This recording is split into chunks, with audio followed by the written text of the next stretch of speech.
Okay, here is my 5x10 Interstate LoadRunner trailer. We bought this in North Carolina and we towed it all the way to Arizona. I wanted to give you guys a review of how the trailer did, and if you guys are looking to get one of these, my thoughts on it. So to start out, the quality of the trailer is pretty impressive. So this is the LoadRunner, so it is a bit more premium over the other trailers that they have. So it's gonna get all this diamond plating up here. It's gonna get stuff like this, and it's got a drop axle.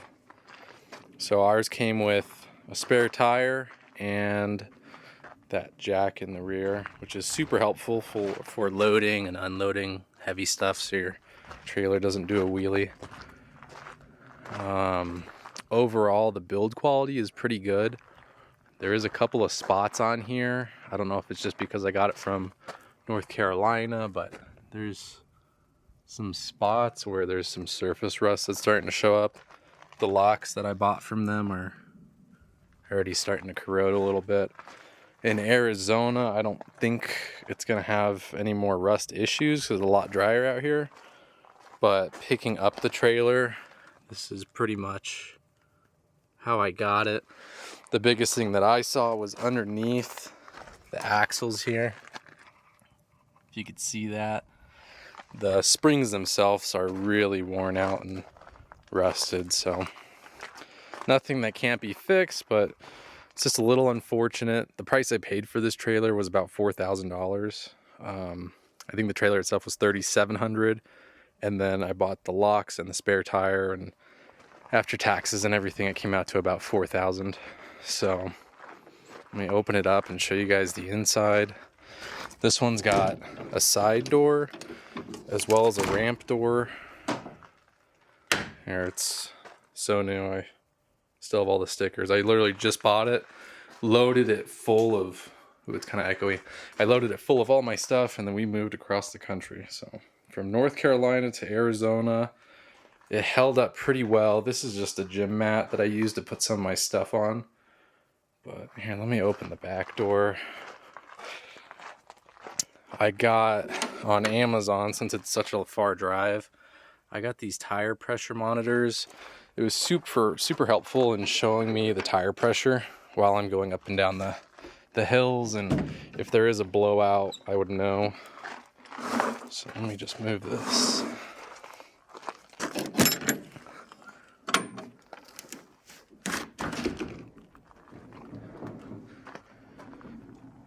So here's the ramp door on the trailer. It's super nice. The whatever spring or cable system they have there makes the door very light, so it's really easy to open and close. It's got this little extension piece if you are loading something that's kind of low on there. So there's the ramp door. Inside the trailer, the build quality, the wood and everything is pretty good. This is where the spare tire typically goes. I went with the LoadRunner because it has all the tie down points already, and I didn't really have time to go through the whole trailer and add all my stuff to it, so I just got one that was ready to go. But I think first thing I'm going to do is add the E-track on the walls and on the floor, because even with the pre-installed tie downs, it still wasn't quite enough for how much stuff I put in here, but it did work out pretty well. Here's a little light on the inside. So another quality control issue, I guess, is when I got the trailer. I'm not sure if it'll show up on the video, but this corner of the roof has got a lot of ripples going down it. I don't think that affects any of the waterproofing, but it is just kind of sucks. You could also see all that oxidization on it. That's another thing, is when I got it, it was like a 110-degree day, and the guy was outside washing it with a bucket of soap. So all that stuff just kind of burned into the roof, which is pretty unfortunate, but I think I can get that acid remover stuff and polish it out. So overall though, the trailer towed really nice. I was pulling it with my Jeep Gladiator, so I think I had the trailer pretty much maxed out at the 3,000 pounds. And I mean, I didn't have a single issue with wind or sway or bouncing or anything. I mean, the trailer is super well balanced, and the rigidity of it is really good. And that's towing it across the country, up and down rolling hills and all that stuff. So the trailer held up really well. I think only 1 or 2 of these screws in the floor here backed out. I can't figure out where they came from, but other than that, everything's held up. If you guys are going to get an Interstate trailer, I would look really close at all these little joints here. I don't know if you could see that. Again, I don't know if this is just where I bought it from or what. They didn't have this trailer very long, but it already started to get a lot of corrosion on it. Again, it's just cosmetic stuff, like right down here. This is cosmetic. You can go over and touch it up yourself, but you know, over time, I don't know if you're in a snowy climate, it might start to wear out. So that's just one thing to look for. Otherwise, I think if you are going to get one of these smaller Interstate 5x10 trailers, I'd definitely go with the LoadRunner. It sits lower, so it tows a lot better. The other option is they have the 5x8s, and they don't have a drop axle. So that's the only difference. But otherwise, I'm pretty impressed with the trailer. Here's the front of it with the tongue jack. And that's the lock I bought from them. And then I'll show you guys the weight sticker and everything on this side. So the tire pressure is going to be 55 pounds.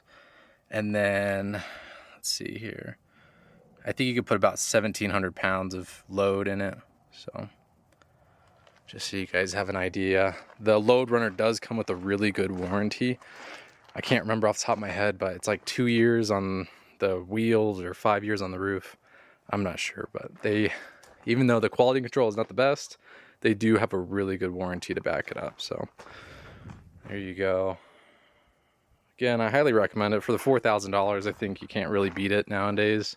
I know this is not a lot of trailer, but some of the other competition is not very impressive. So if you guys have questions on this trailer, just leave them down below. I'll be pretty active at responding to you guys. So there you go. And I'll insert some pictures of me towing it across the country and how much stuff I put in here. So make sure you guys drop a like if this was helpful, since there's not really too many videos on these trailers. And again, if you got questions, just leave them down below.